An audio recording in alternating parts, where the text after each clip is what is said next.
I so super duper love breakfast. I love it for breakfast, I love it for lunch, and I love it for dinner. So it doesn't really matter if you have a football team over, a sorority over, or a super fancy smancy brunch, or you just want to feed your family. I have got something that will change your world. So sometimes the simplest things are absolutely the best things, and that's the case with this recipe. We're going to start with 10 eggs and get those all in a bowl. The version I'm doing today has mild green chilies in it, but if you wanted to switch it out, you could, instead of the green chilies, you could use bacon for example. You could use ham. I mean, you can play with it. I'm not an exact cook. I like to sort of approximate things, which is why I'm really not a huge baker. This is one of those you can approximate. So have fun with it. After that, all you do is add cottage cheese. Yes, I know it's kind of bourgeois, but hey, I'm kind of bourgeois. Yeah, I know. I actually had a subscription to the Inquirer, and I admitted it. So the first thing you want to do is take your eggs and your cottage cheese.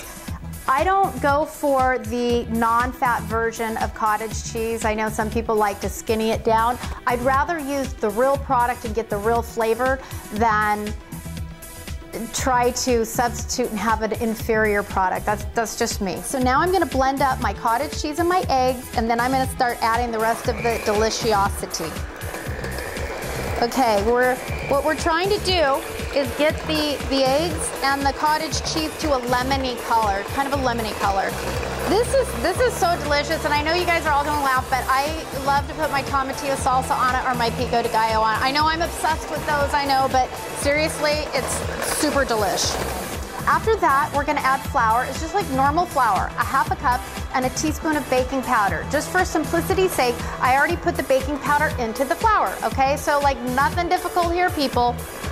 So we're gonna add that, get that going. Half a teaspoon of salt, regular salt. I'm not talking sea salt, kosher salt, black salt, green salt. I'm just talking Morton salt. That's it. Easy. Half a teaspoon. After that, 2 teaspoons of onion powder, just like normal onion powder. Get that all mixed up. Keep going. Now I'm gonna add my butter.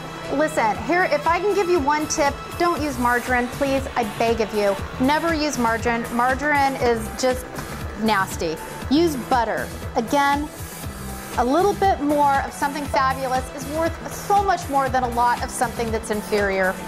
After we get the butter in, we're gonna add our cheese. Now, I like to use a mixture. This mixture is Monterey Jack and cheddar, but you can do anything you want, really. It's just a shreddable cheese. Not too soft of a cheese, not like a mushy cheese, a shreddable cheese. I put a couple cups worth. I know I'm probably a heart attack waiting to happen. I go a little heavy on my cheese. Shoot me. Got all that in there? Mild green chilies. I used 2 4-ounce cans. That's it. Let's put it in our pan. Oh man, this is good. And another one of the really cool things about this recipe is it smells fabulous. I just love it when my guests come in my front door and there's just something fabulous wafting their way. Okay, that's it. Just that easy. 35 minutes.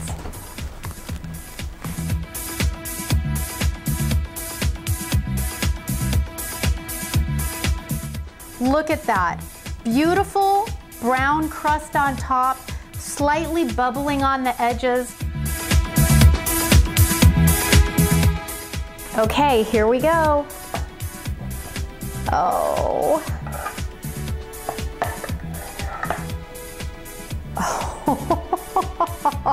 Look at that. Oh man. That's beautiful. You can serve it as is, or option number 1, a little tomatillo salsa. Oh, don't wait for company. And there you have it. This is Suzanne Winn with breakfast for lunch and dinner. and breakfast and lunch and dinner again.